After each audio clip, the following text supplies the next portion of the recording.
मैं डॉक्टर शारदा दुबे, विभागाध्यक्ष समाजशास्त्र, शासकीय विलासा कन्या स्नातकोत्तर महाविद्यालय बिलासपुर। आज BA second year second paper first unit का फर्स्ट चैप्टर अपराध की अवधारणा तथा प्रकार, concept and types of crime पर अपने विचार प्रस्तुत करने के लिए उपस्थित हुई हैं। हम सबसे पहले यह जानने का प्रयास करेंगे कि अपराध क्या है।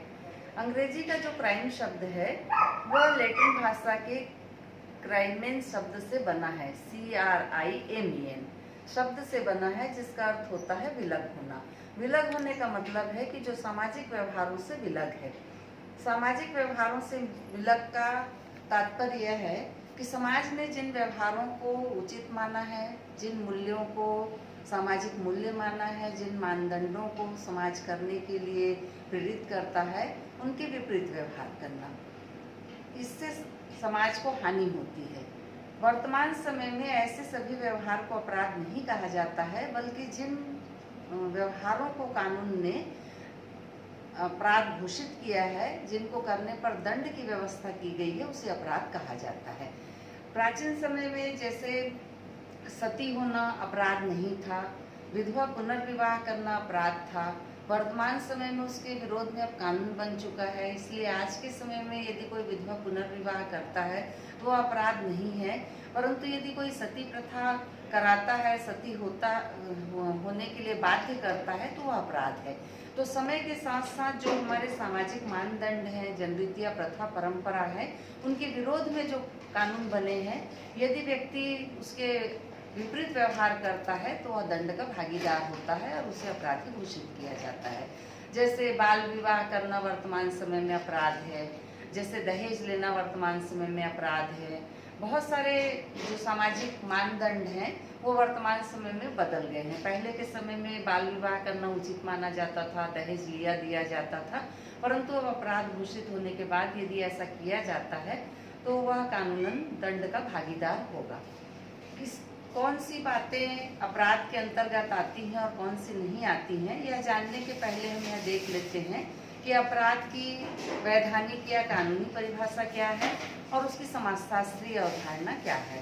तो टाफ्ट ने समाजशास्त्र की कानूनी परिभाषा देते हुए बतलाया है कि वैधानिक रूप से अपराध एक ऐसी क्रिया है जो कानून के अनुसार दंडनीय है। वैधानिक रूप से इसका मतलब है कि कानूनी रूप से ऐसी क्रिया को हम अपराध कहते हैं जिसके लिए दंड बना हुआ है, व्यक्ति को दंडित किया जा सकता है, उसे उसकी सजा भुगतनी पड़ेगी। इसी प्रकार माउरर ने कहा है कि अपराध वह कार्य है जिससे कानून का उल्लंघन होता है। ऐसा कोई भी कार्य जो हमारे द्वारा किया जाता है और उससे कानून का उल्लंघन होता है, यदि उसके समर्थन में जो कानून बना है, यदि हम उसके विपरीत व्यवहार करते हैं तो वह कानून के अनुसार दंडनीय अपराध है। इसके साथ ही अपराध की जो समाजशास्त्रीय अवधारणा है, माउरर ने यह बतलाया है कि अपराध सामाजिक मानदंडों का उल्लंघन है। सामाजिक मानदंड का मतलब है कि समाज ने जिन व्यवहारों को उचित माना है, सामाजिक प्रथा, परंपरा, जनरीतियाँ जिन व्यवहारों को उचित घोषित करती हैं, यदि हम उसके विपरीत व्यवहार करते हैं तो सामाजिक दृष्टि से वह अपराध है। परंतु यह कानूनी दृष्टि से भी अपराध हो ऐसा आवश्यक नहीं है। यदि इसके विरोध में कानून बना है तभी वह कानूनी दृष्टि से अपराध होगा। वर्तमान समय में कानूनी दृष्टि से जो अपराध है उसे ही अपराध माना जाता है, और सामाजिक दृष्टि से जो अपराध है उसके लिए बहुत सारे अनौपचारिक तथ्य हैं, जैसे निंदा करना, आलोचना करना, मजाक उड़ाना। इनके द्वारा व्यक्ति को सही रास्ते में लाने का प्रयास किया जाता है ताकि वो अपने व्यवहार को सुधार ले, परंतु कानून के अनुसार उसके लिए कोई दंड की व्यवस्था नहीं की जाती है। इसी प्रकार किल्नार्ड ने अपराध को सामाजिक नियमों का उल्लंघन माना है। समाज जिन नियमों के अनुसार चलता है, व्यक्तियों से जिस प्रकार के व्यवहार की अपेक्षा की जाती है, यदि व्यक्ति उसके विपरीत व्यवहार करता है, उसका उल्लंघन करता है, तो सामाजिक दृष्टि से वह अपराध है। अब हम अपराध के प्रकार देखते हैं। सदरलैंड ने अपराध की गंभीरता के आधार पर 2 प्रकार बताए हैं। पहला है साधारण अपराध, जो चोरी, मारपीट, शराबखोरी आदि साधारण अपराध के अंतर्गत आता है। इसमें साधारण दंड दिया जाता है, जैसे चेतावनी देना, 1 वर्ष का साधारण कारावास होना, प्रोबेशन पर छोड़ना या न्यायाधीश के उठने तक की सजा देना आदि। सदरलैंड ने दूसरा जो अपराध बताया है वह है जघन्य अपराध। हत्या, बलात्कार, डकैती, अपहरण, राजद्रोह आदि गंभीर अपराध हैं। इनके लिए राज्य की ओर से आजीवन कारावास की सजा या मृत्युदंड, जिसे हम फांसी कहते हैं, उस प्रकार की कठोर दंड की व्यवस्था की जाती है।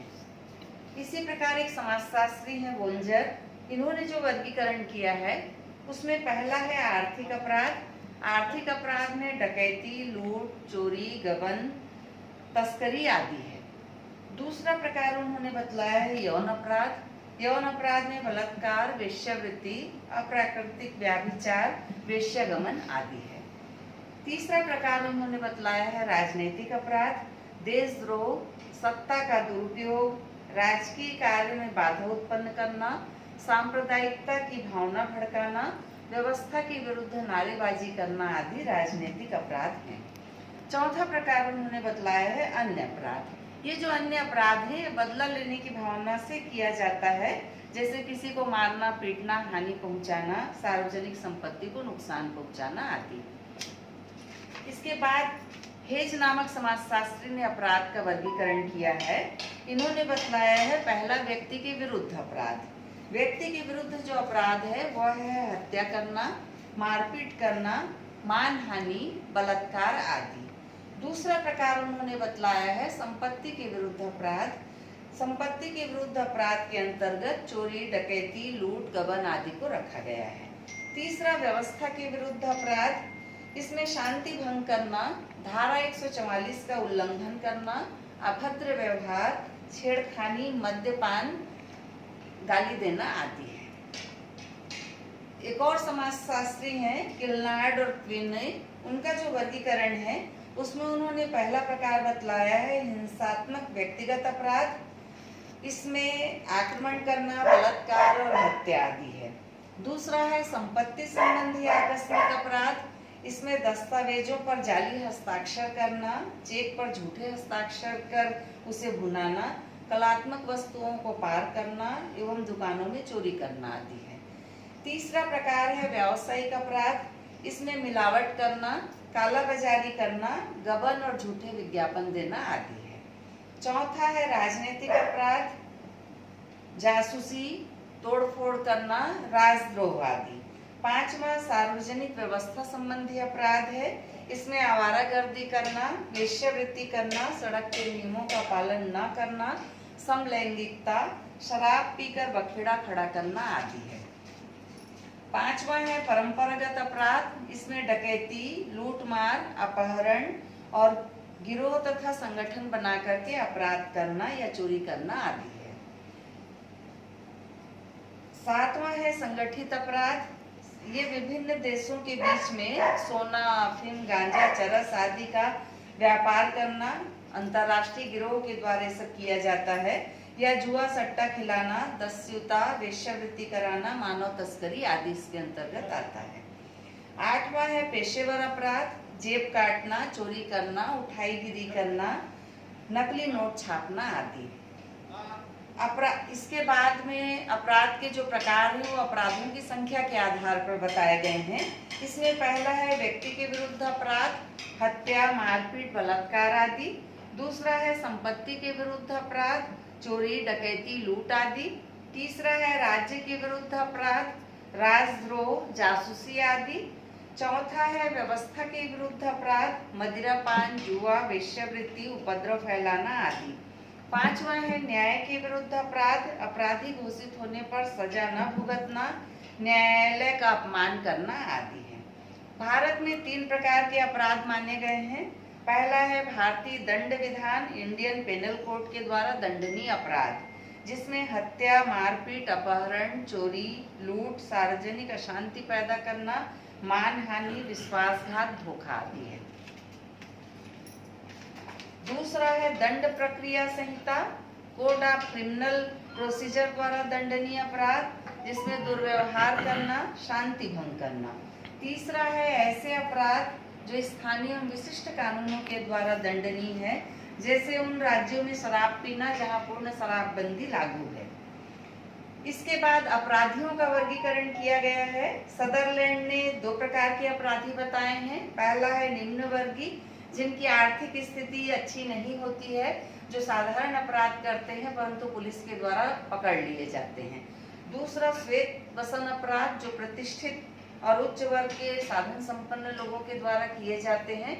ये बड़े अपराध होते हैं, परंतु प्रायः इनकी पहुंच और प्रतिष्ठा के कारण पुलिस इन्हें देर से पकड़ती है या पकड़ती नहीं है। लोम्ब्रोसो नामक एक समाजशास्त्री हुए हैं, जिन्होंने अपराधियों का वर्गीकरण करके 4 प्रकार के अपराधी बताए हैं, जिसमें उन्होंने बतलाया है। पहला जन्मजात अपराधी।